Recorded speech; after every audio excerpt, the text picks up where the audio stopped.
Welcome everyone to a full house here at Axanar Central. Maybe we'll call this Aries Studios East because we're like a mile east of Aries Studios. But yeah.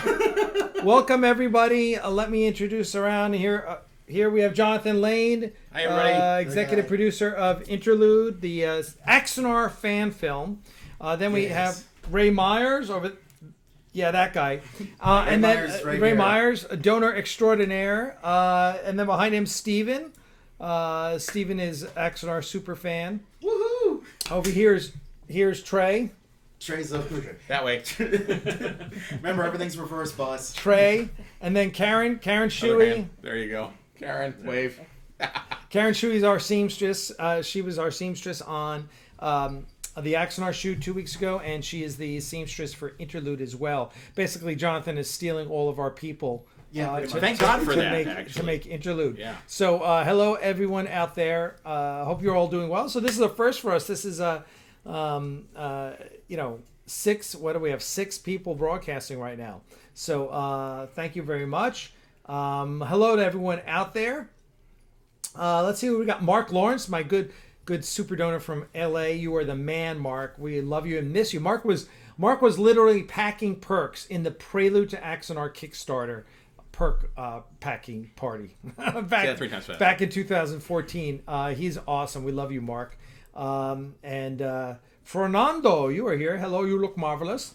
And then Val, I hope you continue to get better, Val. Love Lee Sully, Val. Sully, who wins all of our trivia contests. Adega Outlaw, how are you? My friend, Mr. Bismarck. Who's Mr. Bismarck? Otto Vaughn. He knows you. He knows you, Trey. Yeah. John Tessler. Hey, John, how are you doing? Troy, good to see you, my friend. I hope you are doing well. And let's as we get to Jim Myers. Any relation, Ray? Not that I know of. No. Okay. Jerry, hi. Herb Bluntman, how are you doing? Bluntman, hope you're doing well. Is Lynn Marie here? Lynn Marie Panzerino. Yes, Old Code. Michael. Oh, Michael King. How are you, sir? Michael King. Michael King is just an awesome fan filmmaker. We love you, sir. The Michael L. King from Starship Valiant. Is that? I assuming that's who it is. Okay. Well, there you go. KB excited for a start of Interlude shoot. He sends us a $6 super chat. Thank you, sir. Love you, Thank KB. you. Thank you. Yes, Trey, we'd love you to have you at Troy. Have you at the next shoot. That would be awesome. So yeah, so we're doing great. As you can see, the Artemis patches are in. As my dog Mama there is modeling one. We tried to sew it onto her chest, but that didn't work. And then Karen tried to iron it on her chest. That didn't work. That was She just would not a good idea. Stand still. It's not a good idea. Well, it wouldn't stick to the jackets we've got. So I want a special shout out up there in that corner is Stephen E. Hughes' Interlude graphic, which I love. I think it's awesome. Stephen, you need to make one for Axanar. It's awesome. It's great. By the way, got my hair cut yesterday. Try and be. And you can see it's already gotten lighter in a month, so I got more hair coloring, so I can make it dark to be. I can't do anything about the face, sorry, but the hair we can make darker. We'll just film your hair. It's like, yeah. So, and I think I'm where I was for the Axanar shoot weight-wise. I'm still like 3 pounds heavier than I was for Prelude 5 years ago. So I don't think that's so bad. No, it's that time of month, it's not the retain. Yeah, I have had no carbs since the 5. It's true. We had pizza tonight, guys. Just the cheese. Gave the crust to the dogs. The good pizza, by the way. Yeah, Cosmos Pizza, the best. Yes, we're doing well there. So yeah, so it's been crazy. So because Trey came in yesterday. No, Trey didn't come in yesterday. Mother fracker. He came in at 1:30 in the morning. I'm getting a text from him. I'm going, what the hell? And then the door rings. I'm like, who the hell's ringing my door at 1:30 in the morning? And then I wake up and I'm like, putting 2 and 2 together and go, I guess it's Trey. So we went downstairs and the dogs went crazy and whatever. And Pee Wee was so happy to see. Where's Pee Wee? Pee Wee's right back here. Hey Pee Wee, go ahead, Trey. Pick him up. Show everyone's favorite dog. We Pee have Wee dogs. Oh, there's Pee Wee. Pee-wee is our Fernando. Thank you, Fernando. Thank you, Fernando. For the $1.99 super chat. We thank you. Hey, Fernando, when you send us a super chat, say something. Yes, ask us a question or something. Use the notoriety that you've just paid for. So you can even ask the dog a question. We can see if they'll say something. Actually, Pee-wee let me know when the two guys here came today. Oh yeah, that's true. We were outside and Alec was getting pizza, so we rang the doorbell and Alec answered, but he wasn't in his house because one of those doorbells. Yeah, and I was on my phone. And so anyway, Karen and Steve were in the basement, what we call the dungeon. Karen, can you? You are sewing right now, aren't you? She's still working. Hold this up, everybody! Look, she is working nonstop on all of these uniforms. Best, best gas and lodging money I've ever spent. We had to make whose is that? Is yours? Oh, this is mine. Yeah, we got myself a new one.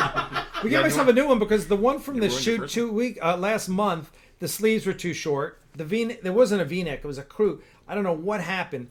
As anyone knows, I'm all about the costumes, and I was just pulling my teeth out. But Karen's been awesome, and so this time, man, we are between Steven and Karen, and Trey helped a little today too, and Nicole, Trey's beautiful wife. Boy, talk about out running your punt coverage. Holy crap. Trey totally scored with Nicole. Yes. She is a knockout. She is a knockout. And she totally pulls she's a vet tech? Is that what she is? She was the lead rehab technician, and they made her the manager of the front end. God, and she wears glasses, so she pulls off that whole sexy librarian thing.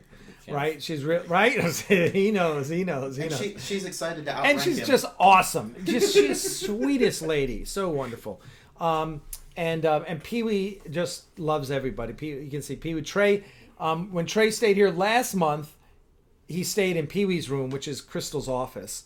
And Pee-wee called him to bed, and they became like best buddies. And and so Pee-wee's been running around. He's like so excited. There's so many people here to enjoy. Michael King, $20 super chat. Thank you, Michael. By the way, can I just interrupt for a quick plug for my GoFundMe? Okay, so everybody, we did reach our goal for Interlude's GoFundMe, and unfortunately, as we knew was going to happen, contingency things came up, unexpected expenses. One unexpected expense happened literally tonight. The Josh and Victoria, God bless them, were not able to leave Arkansas in time. Oh no. Well, Josh had to work this morning, and it just went over. So they're going to be here about 2 or 3 in the morning. Now, initially, Victoria was going to be staying over at Alex, and Josh and Earl, who is our sound guy, are going to be staying at a hotel. Saving as much money as we can, and rather than having them have to drop Victoria off here and then, of course, waking everybody up or whatever, I just said, okay, you know what? Let's pay the $75 for a hotel. When you check in, just get an extra hotel room for Victoria. She'll come here tomorrow. So basically, yes, little creepy things are happening to my budget. Sorry. And to the chairs. Breaking chairs. So I told everybody quite proudly, I said, now that we've made our goal, we are going to close down the Interlude GoFundMe on November 1st, because obviously we don't need any money after we film it. So that's apparently not true anymore. We are probably going to be a few $100s over at least. We'll see what else goes wrong. A few hundred. I wish I was a few $100s over. Yeah. You would spend $75,000. Holy crap. Anyway, we're really, really close, but we've had a lot of expenses coming in. Like, for example, I had to rent tables and chairs because I suddenly realized, wait, we don't want everybody to eat on the floor. And the fellow who's getting those, Scott, he volunteered to get them. He's got a trailer that's big enough to hold the big tables, but he's an hour away. He said, would you mind paying for my gas? Like, sure, I'll pay for your gas. So, there's an extra $100, $150 right there. So, like, little nibbly things are making the budget go higher. So, anyway, GoFundMe.com/interlude. If you feel like giving a little bit extra, it doesn't have to be more than $5 or $10 or $15. And a few days ago, C.W. Thompson, God bless him, gave us $300, which actually solved another emergency problem that we had. So we're getting there. We're really, really close. But anyway, I'm going to leave it up just one more week in case I need to get just a teeny tiny little bit more money. Anyway, to go back to the story I was telling of us knocking at the door. So I got in today, There's always dogs. There's always dogs. Like I get rid of one dog and another dog jumps in my lap. This is Mama. My That's close Mama. friend This is calls you called you the man, by the way, like a real boss. That's what he said. You are the real boss.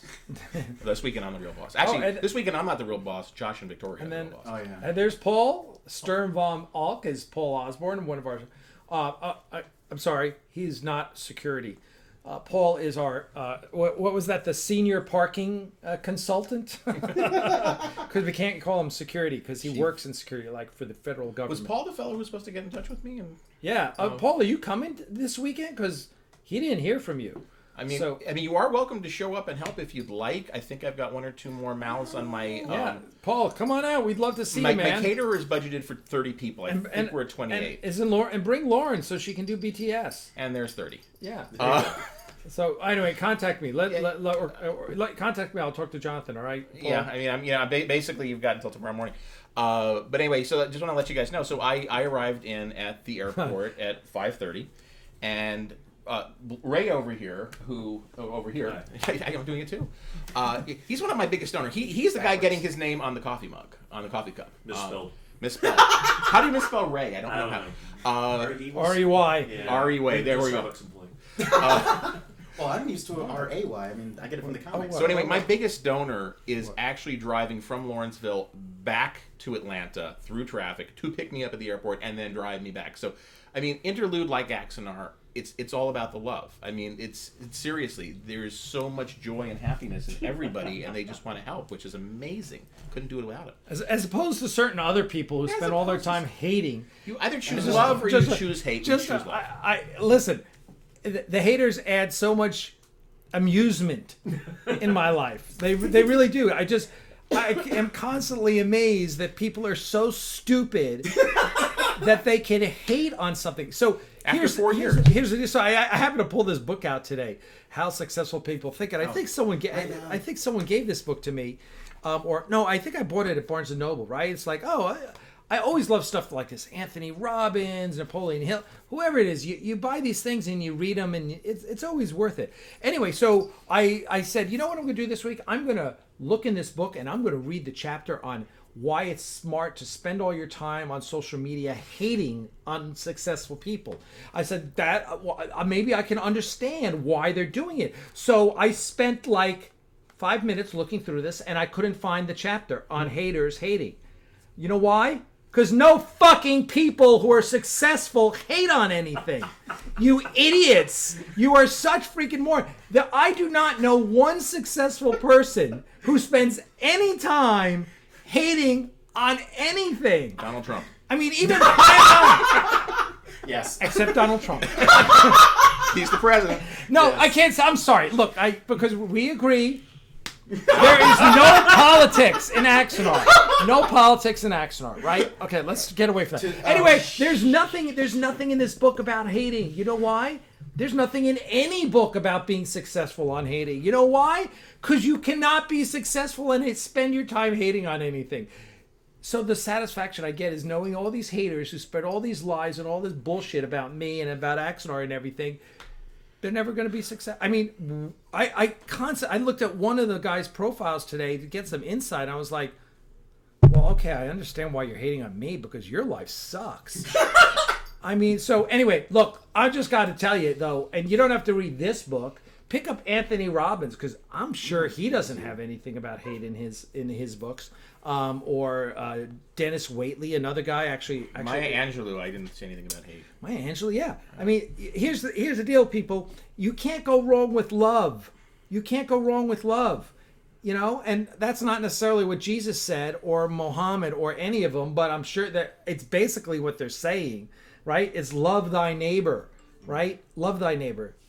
Do unto others as you would have done unto yourself. You know, and so Turn anyway. the other cheek. Turn the other I cheek. hit the rest of my head. Okay. Ow. I gave him. I tell people, look, he's like my little brother, the one that you give the noogies to all the time. Right? That's so. Yeah. Anyway, Axanar, Jonathan says it well. It's about love. everything we're doing here is about love. We're all having a great time. We're doing what we love doing, making great Star Trek, and doing it because we love Star Trek. Oh, okay. So let's get off the soapbox for a second. Let's get on to something else. A conversation with J.G. Hertzler yesterday, who, by the way, is narrating the Axanar audio drama. Which is Woohoo! awesome. That is Can you huge. explain what that means? You keep saying he's narrating it. So what is happening? Okay. It was just going to be the Axanar script, right? Good question. Yes. I need a peanut gallery more often. So I'm an interviewer. I do this for a living. So so the audio drama is, do you, like, I've got some here. Like, hand me one of those, Karen. Hand me the one that says Horse Rising there, or 1,000 Suns. You see I 1,000 love the Suns one right there in the that middle. was Yeah, book readings. Yeah. So here we go. So this is you talk about, Crystal calls this my porn, Warhammer 40,000, right? So this is Graham That's sad McNeil. that's your porn. Graham McNeil, who is actually an Axanar fan. He's awesome. He came to the studio in LA. So this is my favorite Warhammer book of all time, 1,000 Suns. But it's an audio drama, right? And it's on CD. And I've listened to it. I've read the book 3 times and I've listened to it twice. This is an unabridged audio drama, right? And so this guy reads this book. The book is this thick and he reads it. And that's what you get here. You get an unabridged audio drama. So when we couldn't make the movie, and there's a picture of Graham. You can see. He's the cool looking guy over here. Anyway, what they do is the guy reads the book and then they add special effects and they add music and whatever, right? So when we couldn't make the movie, I said, oh, God, we got to do an audio drama of the full-length Axanar script. And so that's what we're doing. So what happened was Mark Edward Lewis, who's awesome. If you don't know, awesome. Mark's awesome. He is awesome. He's my sound mixer too. We love yeah, he was sound designer on Prelude. He's now our editor, post-production supervisor. Mark is awesome. We love Mark, right? And I said, Mark, we're gonna let's do an audio drama. He's like, love it, let's do it. So while we had everyone here last month, they all went over to Dana's and recorded the lines. Well, anyway, he also did Mark, some background Foley that I got to be part of. He ended up calling me a soloist, but I don't know what that means. Thank you, Mark Lawrence. Right. So Mark gets here and he's reading the script and he goes, Alec, this isn't ready to be an audio drama. I'm like, why not? You got all the lines there. He goes, yeah, but remember, this is supposed to be a movie. This is a movie script. He says, it's not an audio drama script. We really, like, all these things that you're told, that someone needs to read all that stuff. I'm like, okay, well, go ahead, Mark, knock yourself out. So Mark spent all weekend, well, not even, he spent a day and a half adding a narration throughout the entire script. And then I went back and I edited it, changed a little, here and there, whatever. And so Mark gets a writing credit on the audio drama. And I'm trying to think if it was it was that weekend. I think it was that weekend, or maybe it was before. We asked, JG, would you be the narrator? And JG, who is JG, was like Richard Hatch. He's the biggest Axanar fan. He loves it, and JG's like, sure, in his wonderful JG deep voice. He's like, yes, I'd love to do that. And we're like, holy crap, great! And he started doing it, and he's gotten about. He did a little bit while I was here. Then we rented a sound studio, and he did a little up in Ithaca where he lives. About 3/5 of the narration is done. And Mark is like, oh my God, it's the best narration ever. JG's amazing. So this audio drama is going to kick ass. And the audio drama, along with the illustrated script, are special bonuses for donors, right? It's going to be free to everyone. Everyone is going to get this. That's like our way. That's our gift back to all our amazing donors, a way of saying thank you. Now, what's an illustrated script? Oh, wait, I got a super chat. Val Eccleston Angel, $5. Alec, I would keep an eye on Trey. If Pee-wee goes missing, you know who took him. Oh, well, I knew that already. Fudge. I'm just going to have to go down to Houston and claim him. Mark Lawrence, $2 super chat, sent another $100 for Interlude. Mark, you're amazing. Thank you so much. Thank you. And then there was one more. Mark Payton, MKP Graphics. Best birthday. Oh, it's your birthday today, right? It's Mark Payton's birthday. Happy birthday, Mark. Happy birthday, Mark. That power's been out for 16 hours. And Michael King, I think we already mentioned your $20. Michael King said he'd give you another $20 if you noogied when he comes back. When he comes back, you got it. By the way, Michael also said that he loved Mom's sewing work. Oh yeah, Mom's great. Thank you, Mom. We love you. All right, this is an illustrated. This is the greatest illustrated script ever. It's called Dread. You can get it on Amazon for like $25, right? And here it is. So on one side of the page, here, right? Boom, boom, boom, boom, boom, is the script. And then the other page is artwork, right? And it goes through and it's got storyboards, it's got key art, it's got pictures from the film, right? Like props and costumes. Look at that, right? It's amazing. This is my guide. We are going to do something like this for Axanar. And it'll be an illustrated script, and then sorry, Pee-wee's running around. And then everyone will get the digital version, and then we're going to sell the hardcover version, right? And I'm totally excited about it. So that's what we're going to do, and we're going to do that all for you because we love you guys. And then the audio drama, J.G. Hertzler, and then J.G. Hertzler just committed to our next project, which is not a fan film. That's all I'm going to tell you. It's not a fan film. However, everyone I've told this project about loves it. Loves it. I told JG about it. He loves it. He even gave me an idea about some of the other actors from Star Trek that he thinks we can get involved. Our next film project is going to be amazing. And I'm Jonathan, I'm sorry. I will do anything for money. That just got me $20. Yes, Michael King just gave me $20. All right. So for that, you know what? Josh and Victoria just called. They wanted to get onto this line. We weren't sure if they were going to be. Okay. They're in the middle of nowhere. I'm going to give Josh a really quick call. Yeah. Oh yeah. Call Josh Irwin. Is he not? Well, he's driving. So he's driving. So yes, I said on my okay. All right. So we're going to put the iPhone right next to the speaker and hope this works. Josh. Hey. You're on the air. R-O-R-F. Am I?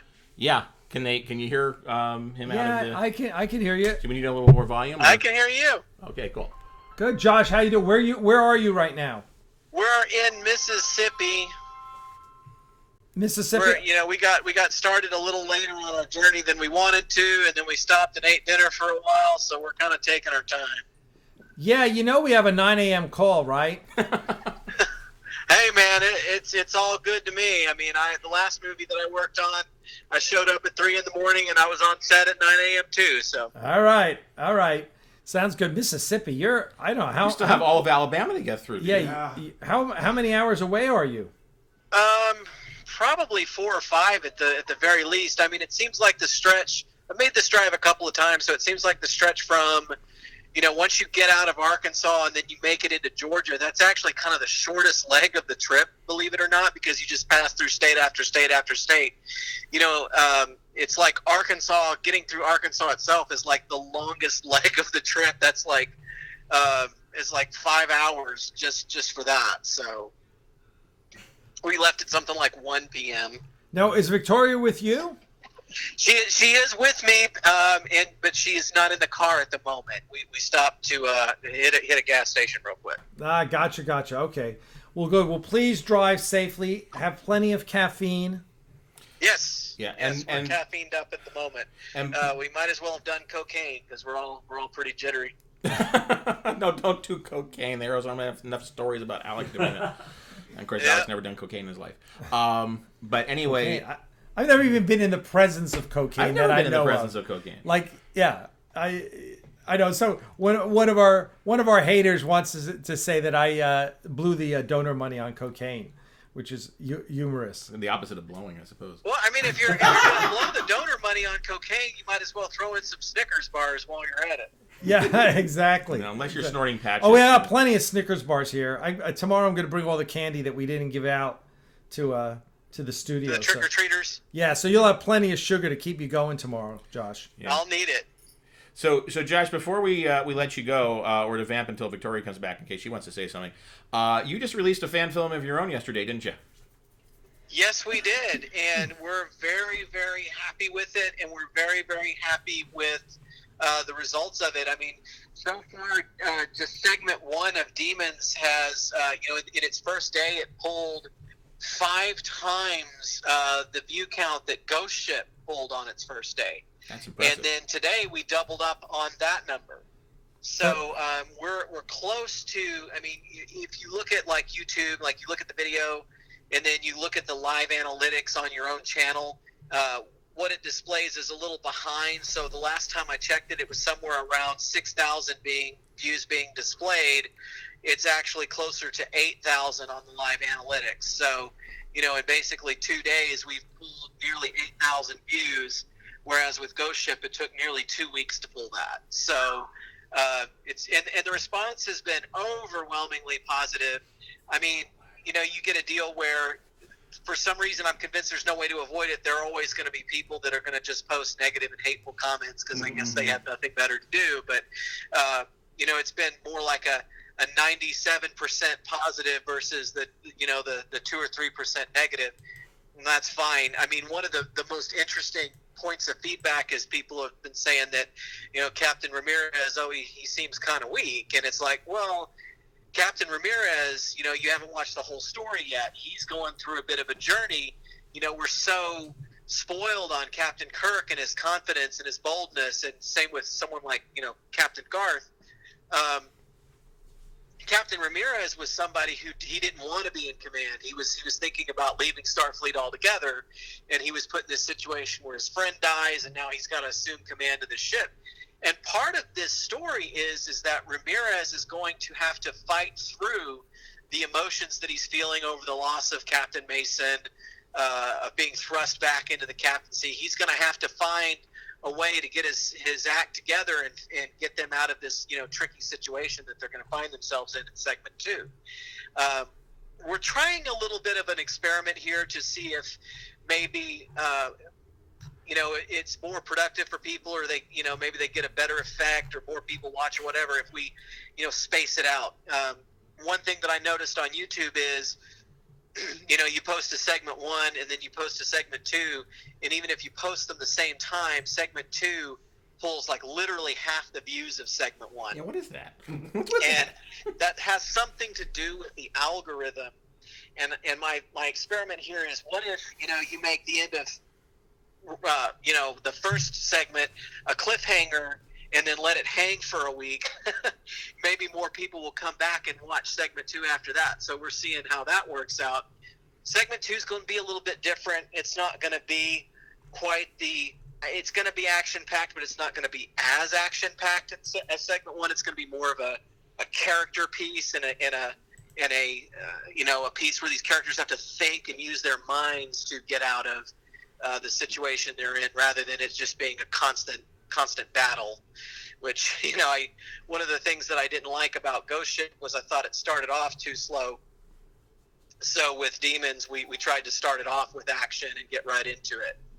Oh, it definitely worked. And I have to say, so Demons, if you guys haven't seen it yet, if you're a member of the Fan Film Forum Facebook group, and if you're not, by the way, why are you watching this podcast and not a member of the Fan Film Forum Facebook group? Anyway, I pinned the link to Demons at the top of the page, and it'll probably be there up for at least through the weekend, because I'm not going to be able to work on the blog while I'm filming my fan film.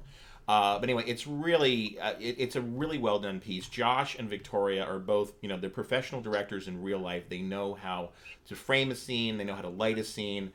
The sound work is amazing, and Victoria, she's also an actor. I guess you don't say actress anymore, but Victoria's also an actor, and she puts in a magnificent performance in this. Well, thank you. Yeah, I mean, what was really interesting there is we did this sort of hand-to-hand combat scene between her and this mysterious Klingon character. How did he get aboard? And that's part of the mystery we're going to answer in some of our future projects. But we had this hand-to-hand combat scene between Victoria and this Klingon, and the fun fact is that our Klingon stuntman there is in reality a real-life cage fighter who could murder you with one finger. And he taught her the Aikido throws and all the fun stuff some of the fun stuff she was doing. The knife fight exchange was choreographed by the actor who plays Captain Ramirez, Chuck Murray. And that scene took a very long time to film. Well, we went overnight because when we filmed it, it was still hot, and Warp 66 doesn't really have an air conditioner, so we couldn't shoot during the day. We had to shoot at night, and God bless Glenn Wolfe, because he stayed all night with us while we filmed that. And at one point we're looking at the phones going, wow, it's 7 a.m. None of us realized that we'd gone that late. So it's like very Las gracious, Vegas. You can't and tell a what time lot it of is. work put in there. All right. Hey, Victoria's back. Do you want to talk to her? Yeah, put it on really quick, and she can say hi to all the fans. How many Okay, here fans she are is. watching right now? All right, now we have 65. Okay, say hi to 65 people, Victoria. Hey guys. Hey! We were just talking about how excellent your performance was in Demons. Boy, I have no idea how Josh was able to hear you guys. I can't hear you at all. Oh. Well, okay. Well, we won't talk to you that long, but we just wanted to say, is there anything special you guys have planned for the shoot tomorrow and Sunday? Anything that you want to just really quickly talk about? Well, I don't know exactly what you're looking for with that. I don't know. We are really excited because we've got, kind of a day dedicated to what happens on one ship, and then a day dedicated to what happens on the other. So it's going to be like a puzzle. We're gonna craft one piece of the puzzle and then craft the other piece of the puzzle, and hopefully when we get to the end of it, we'll be able to fit those two together like they were there at the same time all along. So that'll be an interesting experience for everybody involved. Hopefully it will go very well. I think we've put together a really good team to back us up. So I'm really, really excited. We have a fantastic assistant director on board who, as Josh and I are driving halfway across the country today, he's really taking care of business and making sure that everybody knows where they're supposed to be when, and gonna have everything set up nice for us tomorrow. So Thank God for assistant directors. they are some of my favorite people, and I'm very convinced that it takes a special soul to decide that they want to be the person who's responsible for managing all the monkeys in the circus, and to then be good at it. So I'm really glad that we found somebody to take that on for us. It makes our lives so much easier and lets us focus on the fun, creative side of things. All right. Well, thanks, Victoria. Thanks, Josh. We appreciate you guys now stopping and chatting. Now get back on the road and drive safely. Okay. Well, we are driving as we speak, so. All right. Well, I should say Josh is driving while I'm on the phone. Okay, and no Safety stopping to first. rescue dogs, okay? So, All right. See you guys. All right, bye, guys. We'll see you in the all morning. right. Bye-bye. All right. So we got to recognize some super chats now. Okay. Michael King, $20 for noogieing Jonathan Lane. There you go. Then we got Fernando Oropeza, $1.99. Dude, you're Is super. that for the you're noogie? super That's not a chat. $1.99 noogie. No. That That was was a just $20 noogie. 3 times. Do you have miniatures from Axanar? Yes, we do. Just email me. I probably have a few left. Michael Weir. Hey, what's up, Weir? $20 super chat. Good evening, A-Team. Michael, you back home? Are you back in the middle of freaking nowhere, Oklahoma? James Bond says, is that the Jonathan Lane? Yes, Mr. Bond. It is. I have a nasty habit of surviving. Just finished a certain Trek Yards episode. Question: will there be a 90-second-ish scene that reintroduces the human eye to all the glory that is the Federation ship of the line? I have no idea what that is. I don't know what's on the Enterprise. The Enterprise? No, there's not going to be an Enterprise in this. Not for Interlude. Interlude takes place long before. I mean, the Enterprise is probably in a frame somewhere, if not even that. I mean, there's probably still ordering pieces of it from Amazon. All right. Okay. There you go, everyone. What else do we have to chat about here? Well, I've Interlude? got some. I've got something for you. Sure, go. So when I was asking Victoria, did they have anything special planned? One of the things that I was hoping she'd talk about, but I realized it's probably a little too technical.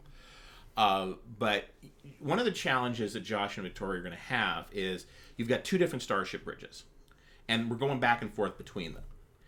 And obviously, it's the same Ares, bridge set. How do you make them look different? And obviously, there's a lot of ways to do it, but it's really interesting the ideas that Josh has had. Obviously, lighting them differently. Ares is the more damaged of the two ships. It's going to be more smoky. It's going to be darker. What? No.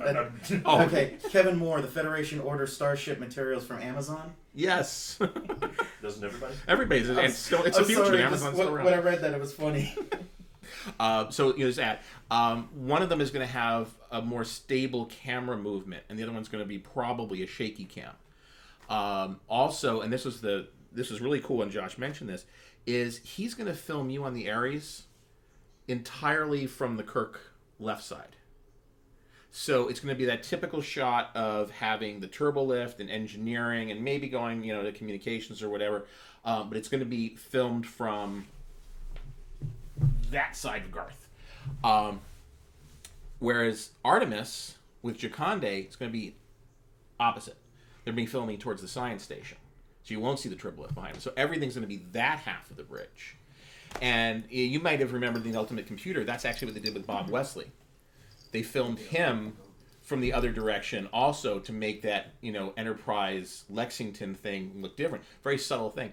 So, little pieces, little details like this are just, I consider them fascinating. So I'm looking forward to really, as the executive producer, I've never done this before. I was just, initially I thought I was just going to be raising money, doing a lot of other stuff.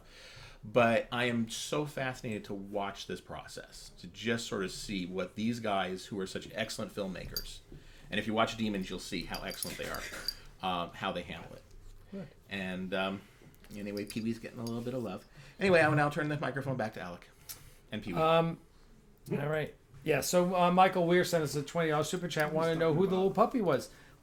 Weir, Pee-wee. This is Pee-wee. I think he's talking about the one. That's Mama. Oh, that one, and the monitor. That's Mama. Mama showing off the Artemis patch. Yep. So yeah. So here you can hold on to Pee-wee now. All right, I'll hold on to Pee-wee. Hello, Pee-wee. Alec and Jonathan. One of my closest friends who's watching us right now, Hardboiled Entertainment, wants to know what you can dish out about Interlude so that he understands what's going on. Well, here's the fun thing about Interlude. If you want to know the entire story, it's up there on fanfilmfactor.com. If you go to Fan Film Factor, there's a section called PDFs, and the very top one is the comic book version of Interlude. Because that was originally what it was supposed to be. I had written a number of scenes actually, for Alex Axanar script, because when I first saw it, it didn't have any bridge scenes on it. And I just sort of felt like, you're building this bridge set, why don't you have some bridge scenes? And I found out from Alec later was because at the time the bridge was only half done. He didn't know if it was going to be done in time. He didn't want to write these two 15-minute part scripts to, end up not being able to film the bridge scenes. It had been very frustrating. But I didn't know that. So I wrote what I like to call the alt Axanar version. At some point I'll publish my version of it, but long after Axanar's done. Hello. And then I had this really great scene. It came from just this throwaway line that Alec had in his script of explaining that Ramirez was wounded in a convoy accident or an attack or whatever and had to sit out the rest of the war because Tony Todd's not going to be an Axanar. So I expanded on that and said, what if Garth was there? And what if he was the one transporting Ramirez and the other Starfleet ship sacrificed themselves in order for Ares to get away? And how that would be a defining character moment for Garth, because in a lot of ways that's survivor's guilt. The noble starship captain, Kirk, is always going to be the one to sacrifice himself. What if you can't? What if Kirk were not allowed to sacrifice himself because he just couldn't? And so that became this very interesting, significant story of, there's no hesitation there, of this is what has to happen. And it's a short little vignette. It's only about a 12-page script, so it'll probably be about a 12-minute fan film. But initially, I didn't expect to make it a fan film. I had written Alec's alternate script, but, Alec didn't want to use that, which is fine. So thanks to Trey over here, who made these Axanar comics, I had access to an illustrator, Daniel Fu, and I said, well, why don't I turn just this one little quick scene into what turned into a 7-page comic. It was called Stardate 2244.5 or whatever, 2545.1, whatever. 2245.1. There we go. my story, actually. That's why it's called Interlude, folks. Anyway, so his illustrated an amazing job drawing it. And so it existed, or was in the process of existing, and that's when Josh came out with Ghost Ship. And that was just when Axicon was happening last November. Ghost Ship came out on Halloween last year, and I came back from Axicon to interview Josh about Ghost Ship, and while we were chatting about Ghost Ship, we finished, chatting about the shots of the Ares Bridge, and, would you like to film on that? And, I figured he'd film one of his Avalon universe fan films there. He said, I'd love to. I'd shoot it this way. It'd be fantastic. But, I don't have a script.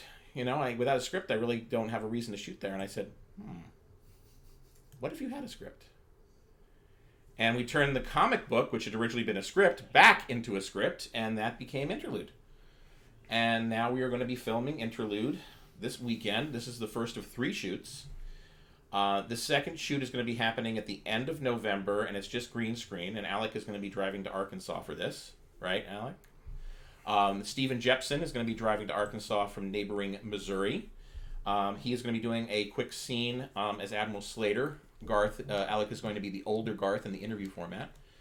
And then we haven't quite booked the date yet, but at Warp 66 Studios, we are going to have a final scene in sickbay where we actually see Ramirez in sickbay. And he's going to be, all wounded and bloody and everything else. And Victoria's going to be playing my doctor. And in this sickbay scene at Warp 66, Glenn Wolfe, the previously mentioned Glenn Wolfe of Arkansas fame, is turning his TOS sickbay into a more of a Where No Man Has Gone Before sickbay. So he's actually kind of retrofitting it to make it look earlier sickbay era. So we'll have those 2 scenes, and then my friend Lewis Anderson is doing our visual effects, and we'll hopefully have everything edited by February to give it to our musical composer Kevin Croxton, who is an Emmy winner, and I say that every time I say his name because I think it's so cool that I have an Emmy winner composing my music. And he's also a fan filmmaker. He did The Bunny Incident. And so I've got him. I lose him in March because he is going to be composing a 12-part documentary series. So we have to get him a final cut by February. So he has a month to do that. And then once he's done with that, we hand it off to Mark Edward Lewis to do the sound mixing. And then, we'll be ready by Comic-Con. Will you? I don't know. The gauntlet is thrown. We'll see. We got Klingons and Andorians and Vulcans and Oh my. Yes, that's right. So we got a lot to do and a lot more money to raise before we do it. So we will see. All right. So let's see. I'm just reading through. I think I got Michael Weir's second super chat. Yes, I did. So James Bond says, "Can dogs join Starfleet?" I don't know. They joined the police force. Yeah. Yeah. No, They hunt terrorists. Oh, he wasn't a part of the. He was civilian crew. Porthos. Yeah, I realized that by putting Mama holding the Artemis patch, I'm implying that she might be the dog on the Artemis, and the Artemis doesn't make it through Interlude. Oh, Mama, no! No, she got to an escape hatch. She's good. Escape. Pappy Ski says, Axanar, have you all reached out to Dark Horse Comics in Milwaukee, Oregon? They are huge internationally and work with tons of independent artists. So, no, It's not our license. We can't license Axanar because it's and we can't even make we can't even say you can do the comic book adaptation of Axanar because Axanar is based on Star Trek, as CBS tried very, very hard to prove in court and ultimately settled. But part of the settlement agreement is yes, Alec admits that he never stopped admitting that Star Trek is owned by CBS. And we're basing it on Star Trek. Never said anything otherwise. So the question wasn't whether CBS owns Star Trek; it's whether Axanar was fair use or not. Yes. So. But you can't rent somebody else's house. Yeah, exactly. Exactly. Star Trek was So- more fun before CBS got their hands on it. So anyway, so any last questions? Before we get into wrap up territory, are there any last questions anyone wants to bring up? You don't have to. He's eager to answer your questions, right? Pee-wee's eager for food. That's what Pee-wee's eager for. Yeah, Jeez, pizza. Get pizza crust. Herb Bluntman, Porthos was a de facto member of Starfleet. Why wouldn't dogs be allowed? Exactly. Canine from Marvin the Martian, Canine from Doctor Who, lots of space dogs. Space dog. There was a From outer space. There was a canine Space in Marvin the dogs. Martian? Okay. I I don't care don't about that. remember my Space dog. I don't Space remember. Dog's the breakfast cereal. Yeah. What about Cosmo, the space dog from the end of Guardians of the Galaxy? Eccleston. I didn't even have to tell him. That was the best part. I didn't even have to tell him. Did you see that, Trey? Yep. Yeah. Explode the rock. Yeah. Val Yeah. kept saying, "Wave to me, Steve. Wave to me." Like, "Hey, cuz, how you?" Actually, Hardboiled, you're wrong. I hate to say that there. CBS owns all of Star Trek. They license it to Paramount. Mhm. So Well, now they don't have to. They're, Yeah, no, they don't have to. Yeah, because since they're one company. The siblings are back together again. Yes. The parents are finally They're remarried. once again co-joined twins. Oh, there you go. They stitched them back together. I could only hope that they put in an entirely new team at the Together. top of Star Trek. I've been hearing we- good news about Star Trek Picard as opposed to STD. Yeah. Well, I will Yeah, say we Congress. did take great pleasure when Les Moonves had to leave CBS. I was like, all right, sometimes karma is a bitch. And there you go. The Les. less, the better. Yeah. Yes. Exactly. Oh my gosh, Michael King. Kevin Moore says Porthos has also transdimensionally teleported and hasn't been found. Well, actually, that wasn't Porthos, probably, right? They talked about that in the Star Trek movie, but that was many, many years later. So It was just a prize it beagle. was another dog. It wasn't Porthos. Alec, are we ever going to get an Axanar episode to explain why Captain Garth went nuts? No, you're not. You may get, that's something we may write about. But I've really thought about that. But I thought it was because he could, when he got the ability to change forms, it kind of messed with his mind. yes, that's why. But Yeah. we're not gonna cover it. But no one's stopping you from writing Axanar fiction. Oh, Yeah, no. Right as much. No one stopped me. No one stopped Trey. Nope. Exactly. Knock yourselves out. There's going to be there's going to be lots more. Believe me, Michael. We're $10 super chat. A question: what is the orbital velocity of the moon? Really, Michael Weir? I don't know. Michael! That's a good question. Is it a laden swallow? African or European? Google it? Exactly. For you? I really don't know, Michael. Should I Google that? If you're going to spend $10 on a super chat, you better get a better question than that. Yeah, Michael Weir. But then again, Jeez, we love What's your Weir. favorite I color? love you, Weir. Make Axanar shorts or Axanar written fiction. Just as far as why Garth went man, as they say, there was an accident. Garth was mortally wounded. He was the Antosians taught him cellular metamorphosis, and the process drove him mad. Like a human wasn't supposed to do that. So anyway, that's it. What I really hope is we get to finish Heroes, which we shot up at Star Trek New Voyages, which kind of shows what happened after Whom Gods Destroy. I don't want to talk about, but we've had offers to edit that.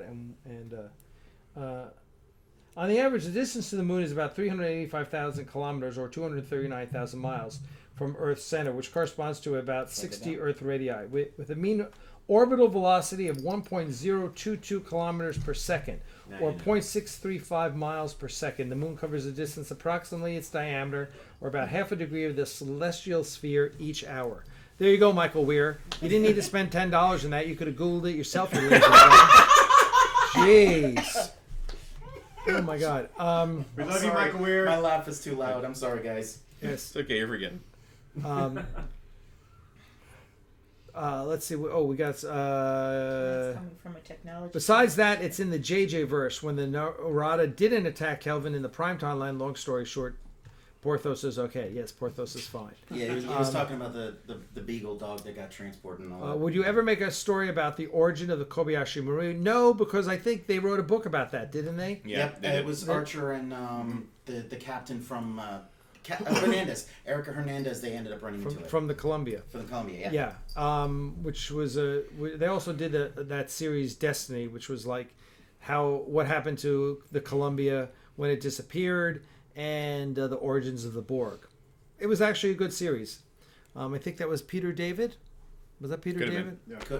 Peter David's one of the best Star Trek writers. Peter out David. there. Peter David writes faster than I can read. Or who's the other? Or Peter Mack? Or David? Peter David or David Mack? Or It was David. David Mack. Oh, That's okay. who it was. David Mack. Okay. A little wordy, I always want books to move along fast, right? I don't want them to get dulled down in exposition, but it was a little wordy. It didn't need to be 3 books. It could have been 2, but nonetheless, it was a great read. Really, really good. Warning, no fan fiction written near Disneyland, Disney World, please. Why? I don't quite understand that. Would you ever make a sort of... Okay, lots of else for Garth's change. The Inverness revision. Yeah, Mark Payton wrote that. Yeah, we need to start publishing all of that. I want to write fan fictions. Lots of... Okay. Do it. Disney got Marvel and Star Wars. What could happen if they get Star Trek? Oh, good. No. Could make no. it successful. Well, look what they've done to Star Wars. Look what they Although, got yeah, on listen, Star Wars. But yeah, I know. And by the way, can I just put my prediction right now? I saw the trailers, for the last Skywalker, and I saw the first one, then I saw the second one. Everybody's like gushing, I can't wait to see this movie. It's gonna be a bit. And I put it on Facebook. Can we just skip to the part where it sucks and we all complain about it? Yeah, that's kind of what I'm waiting for. Even though Look, I don't judge good to movies me. by trailers. A trailer's a trailer. That's it. You can't tell anything about the movie from a trailer. That's true. So Especially today's trailers. we'll wait and see. Disney got Marvel, and what? Well, listen. The success of Marvel versus the success of the Star Wars franchise is all based on who's running it. Yeah. Kevin Feige's running Marvel, and Kathy Kennedy's running Star Wars. I rest my case. One's successful and knows how to make great movies, and the other is not. And it's really. And I don't want to be, listen. I hate the internet rage machine that goes on and on, but. Kathy Kennedy has not been a good steward of the Star Wars franchise. You had one hit in Rogue One. You had one good movie. I mean, the fact that the Force Awakens made $2 billion, great, good for you. The movie was so mediocre. I'm not going to say it sucked. It was mediocre. It was a bad retelling of A New Hope, and it just JJ is very good at pulling your emotional heartstrings and giving you all the little cheesy stuff you want. God bless him. He's very good at making space seem like it'll fit inside of a goldfish bowl. Yeah. Okay, you're looking out. You're not going to see a whole bunch of different stars all exploding at the exact same time because light travels at a certain. I know it's stupid. It's stupid. And So Star anyway- Destroyers don't move like this. Yeah, I know. There's a lot of bull. Listen, Legitimately, the new Star Wars movies outside of Rogue One, I haven't seen Han Solo, so Mensa. that's what everyone says. Rogue One was amazing. It was freaking amazeballs. I loved it. Rogue One was awesome. As I was saying to someone just before we got on the air, like one of the nicest compliments anyone has said to me they said, I forgot how they said it. I think they said Rogue One is the Axanar of the Star Wars franchise. And I was like, fudge, yeah, that's awesome. Thank you. Now you Because say fudge. I love Rogue One. I really do. It's the Dirty Dozen. It's amazing. I do. I only have one bone to pick with that, and that's they never should have showed Leia's face. She should have been facing out and never turned around, and you just heard her. That would have been awesome. Anyway, other than that, it was amazing. Amazing. So give Kathy Kennedy credit for that one great movie. Eccleston Angel, known to Val as all of us, $5 super chat. Alec, I'd like to write a story on Sonya. Can you give me a little background on her so I can have a jumping off point? Yes, speak to me offline, and I will definitely give you the background on her. Happy to. Love that character. That's great, and I worked on her backstory just a little bit. Do we have bloopers? We will have bloopers. Yes, Captain Ezri Dax. Yes, of the Aventine. which exists now in Star Trek Online. Oh, does it? Yeah, that's cool. I played the Deep Space Nine storyline, and right at the end, you find out that Julian Bashir got married to Ezri, who was the captain of the Aventine. Oh, really? He had left Starfleet, and because of the Herc, it would involve JG. He would know about it too, but because it involved the Herc, Julian had to come back for that. He got drafted like Dr. McCoy did, and at the end, he's like, well, I got to go back on the Aventine. My wife is the captain there. I'm like, oh, so they now established in Star Trek Online the two of them are married. That's cool. Hope I didn't spoil it for anybody. It's still a good mission. Don't do it. JJ, Hardball says, JJ supported Axanar, so at the very least we give him credit for that. Yeah, so did Richard Hatch. Contrary to a couple haters who are like, oh, Richard blah, blah, blah. As Johnny Cage said, haters gonna hate. Oh my God, I just, yeah. Hey, listen, I posted an article about it. I hope you will all read. That article is on Axanar.com about Richard and my time with Richard. Richard was my friend for 24 years. I dare say I knew him better than certainly better than any fan did. And he's very near and dear to me. So, and he was a huge fan of Axanar, and he used to talk people's ear off about Axanar at conventions. Literally, we were at tables where people would be walking by his table and he'd go, hey, come here, let me tell you about Axanar. Yeah, he's that way. And didn't his son Chris reach out to you after that whole mishigash with the haters? Richard's son Chris? No, I haven't heard from it. No. Who was it that you heard from who knew? Oh no, it was someone who knew. Okay. It was someone who knew the haters who were bad mouthing, saying, "Oh, they're drama queens." I heard a couple people reach out to me this week. We just had a stupid because some fan uploaded a video. JP Poole at Egotastic Fun Time uploaded a video that a fan had made. That was basically it was about Richard, but it mentioned raising money for Axanar, so people felt it was in bad taste, and all of a sudden people are blaming me, and I'm like, whoa, bitches, slow down. That had nothing to do with me, but haters gonna hate, and they're like, oh, Alec, blah. I was like, excuse me, that had nothing to do with me. Back off. And of course it was people who wanted to feign friendship with Richard. Oh, we're just protecting Richard. Yeah. Lots of, listen, the beauty of Richard was he was friends with everyone. He was friends with, so anyone could say, I was Richard's friend. Yeah, it was true. If Richard knew you, he was your friend. He was great. He was amazing that way. Yeah. Let's see. And by the way, there was no bigger fan, with the exception possibly of Alec, of Axanar than Richard. I mean, he talked about it at every single convention. On that blog, there's a video, and it's like 6 or 7 different clips of Richard at various conventions over a 4-year period. He's always talking up Axanar. So for people to say Richard wouldn't want you to raise money for Axanar in his name, it's like yes, he would. Mm-hmm. He would totally be behind this. Yeah, absolutely. We never discussed it, but he would. Listen, I was in the hospital a couple of weeks before he died when he was on his deathbed, and he told me how much he loved Axanar, and he's told me, he said one of his big regrets was he wasn't going to make it, which that kind of sucked hearing that. I mean, just here's a man facing his own mortality, right? And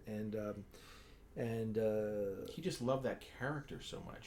He was Karn. We had dinner. This was the first time I actually really spent lots of time with Alec, and I was helping Long him Beach. at convention, Long Beach. I know you're and there were a few other Derek Allen was there, and Allen. Martin Horowitz is there. And Alec took us all out to dinner at P.F. Chang's.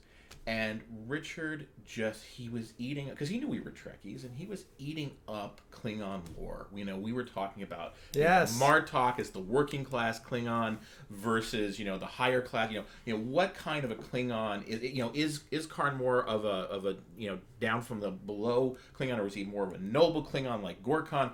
And, it was like literally an hour of him picking our brains, wanting to be more and know more about this character.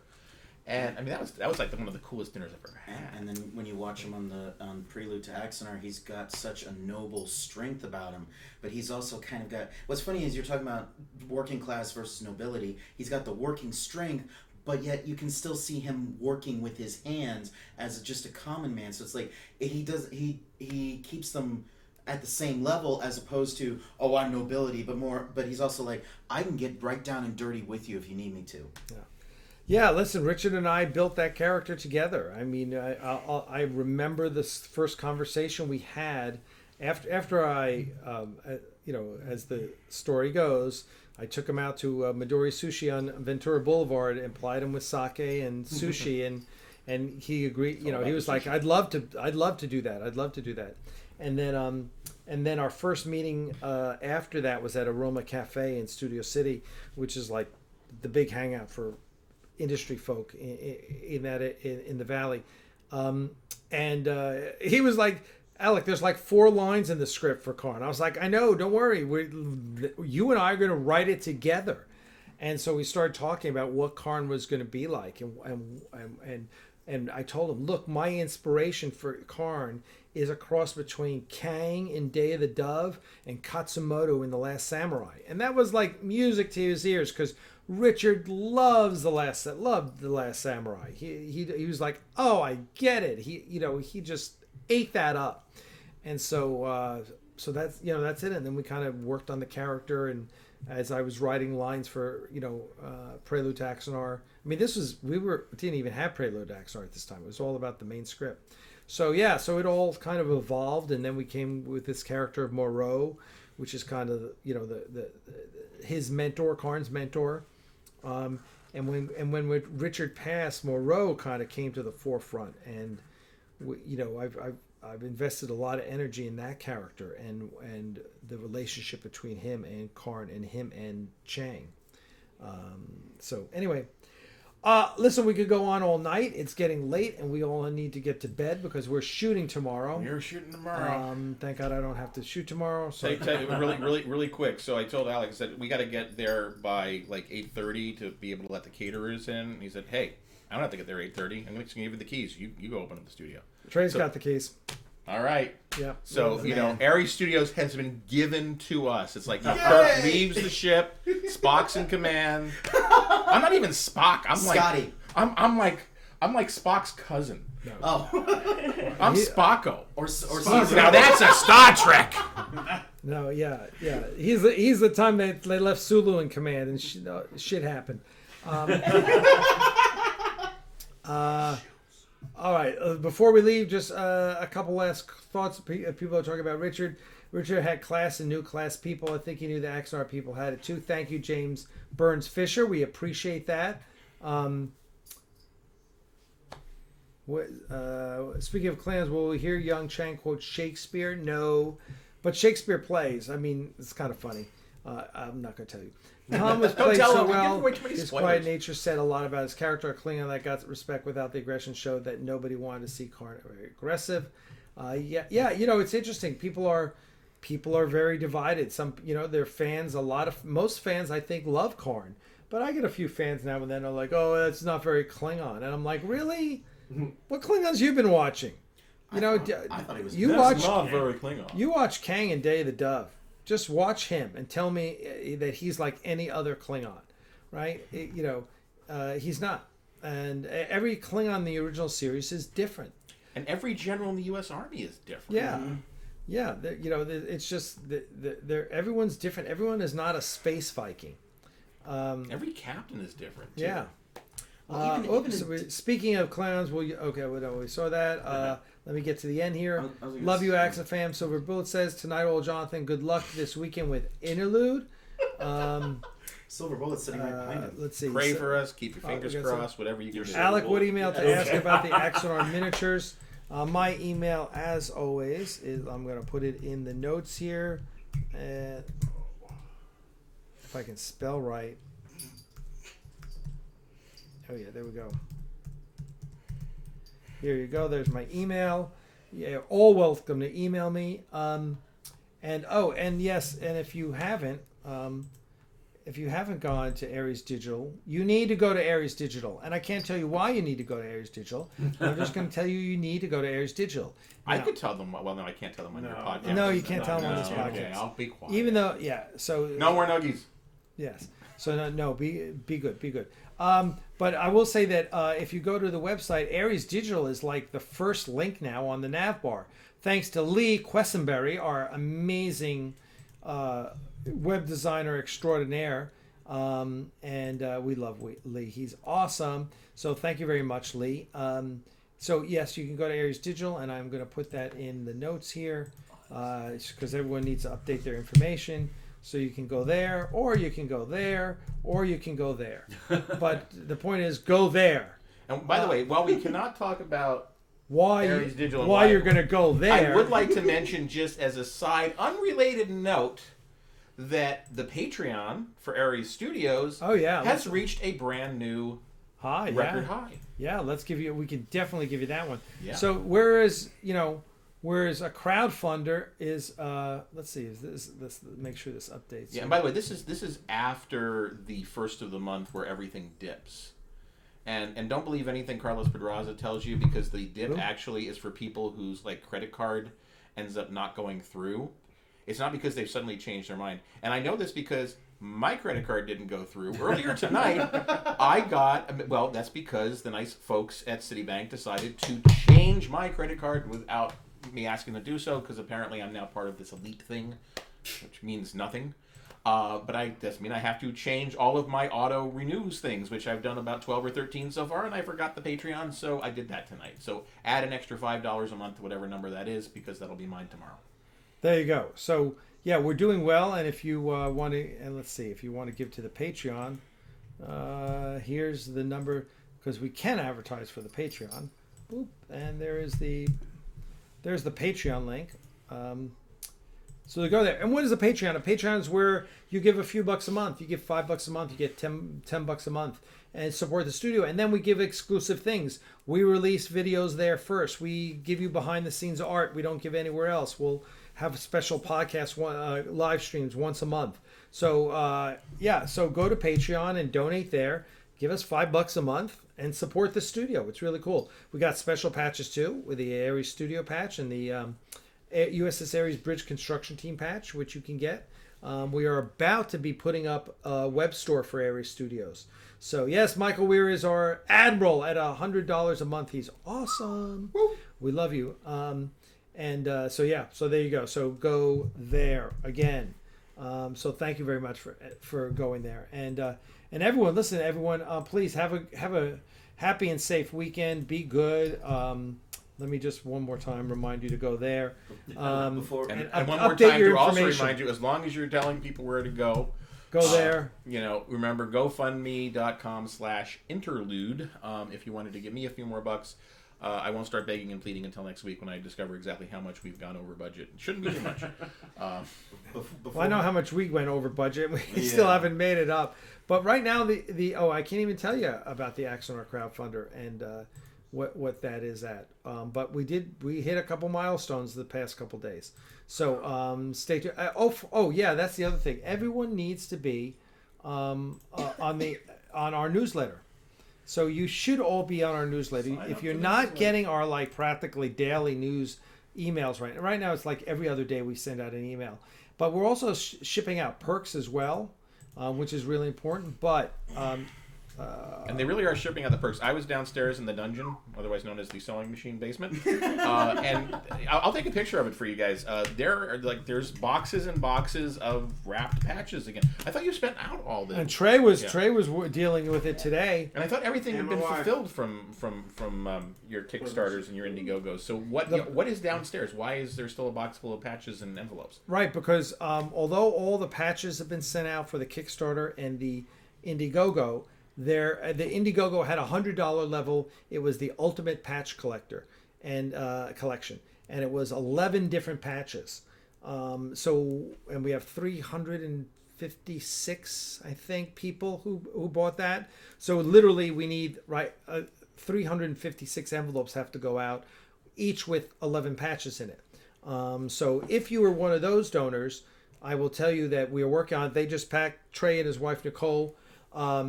Who did I mention is really beautiful and way too good for him.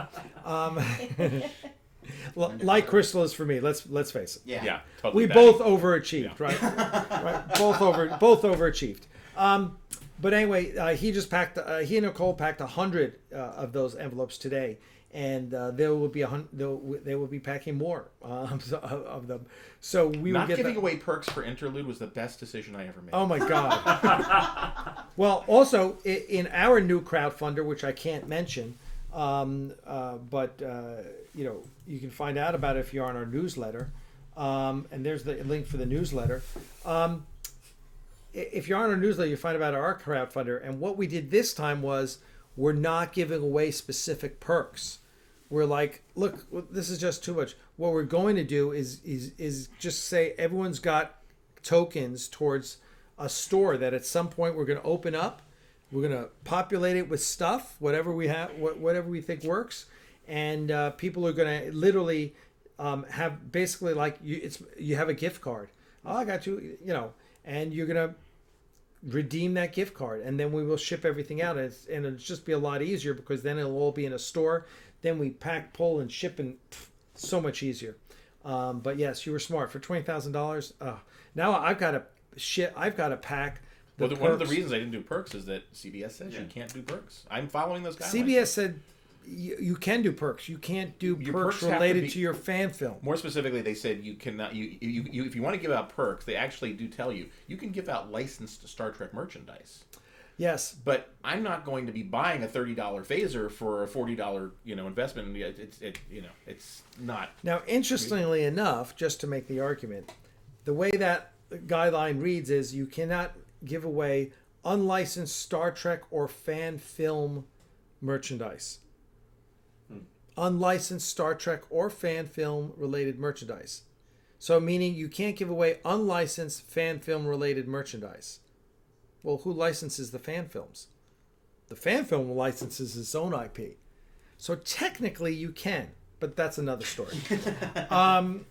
So anyway, my brain hurts. Yeah, I know the feeling. Us lawyers love that stuff. Okay.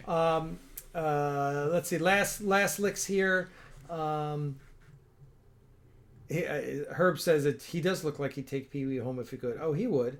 He would. Lynn Marie says, don't let Trey package up Pee Wee. Oh, I'm going to be counting my dogs when those guys leave before they leave. Orville Nation. Hey, PJ. What's up, my friend? PJ. Hey, PJ. Orville Nation. $5 super chat. You guys. So are you, PJ. PJ has. Thank you. Hey, yeah. Put up your URL. It's Orville Nation on YouTube. And listen, ironically, it's PJ as opposed to JP. Yeah. They're like, maybe PJ, are you the evil mirror universe? I've already asked him. No, he's not the mirror universe. He's not. JP. Yeah, anyway, PJ put up a nice little video about Axanar, so thank you very much, PJ. We appreciate that. Everyone, go subscribe to PJ's Orville Nation channel. That would be really nice if you guys did that. We would. He says I'm the evil one. Okay. So anyway, I don't have it handy, but we are going to put him up on our YouTube channel as one of our favorites. He said JP has a beard, but JP has like he has like an Amish beard. He doesn't have like a evil beard. He doesn't have a goatee. So anyway, all right. Well, that's it for now. Thank you for the super chat, PJ. We appreciate it. Did you have something to say? And if Alec doesn't mind, go ahead. If you guys do end up getting Axanar gear, like the hat that my mom is wearing or the shirt that I am wearing, and you guys are planning to go on a special vacation to an event, wear it. People will ask about it. Mm-hmm. We had that happen twice at Disney. People were like, "Oh, what is that for?" And it's like, "Oh, this is for Axanar. We'll go look for Axanar on YouTube and help out, get more fans. Help let them know about Interlude. Get more fans for Interlude. This is a great project, and I am so grateful personally to be able to do this. Not help out once, but help out twice, both for Alex Axanar and for Jonathan's Interlude, and he's helping out an amazing amount. When I got here, they told me, how much both him and his mom have been doing today, and it's just been incredible. And to finish my story from very, very beginning, so we were ringing the doorbell. They were down in the dungeon. They couldn't hear us, and it was the dogs Yeah, the dog. barking that like, is there somebody at the door? Because otherwise, it's freezing out there. Cold front movement. It's not going to be a 95-degree day. It's actually going to be a beautiful 60-degree day. God bless God. I love for it. the I next love 2 cold days. weather. But yes, it's going to be awesome. But the nights are just freezing cold, and we were standing out there, and there were wolves after us. And they I finally was let us racing in. home to let you in, believe it or not. Well, that's okay. They let us in. We warmed up, and everything was good. Thank So. Pee Wee. He was the one that let me know. Pee-wee, you were an excellent guard dog. All right, everyone. Well, that's it for now. Thank you so much. We appreciate it. Please make sure you sign up for the newsletter. Please make sure you like our video, subscribe, and then click the bell icon to get notifications. You got to do both those things, okay?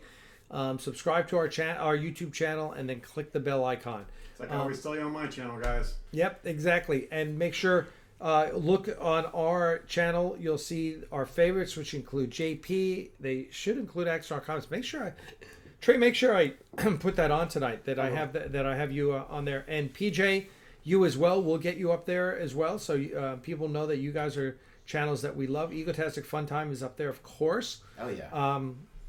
And what's it say? Live long and Jaloja. Yes, Jaloja long and prosper, my friends. As always, we love seeing you guys, and we will see you guys again next week. Same Axa time, same Axa channel. Take care, guys.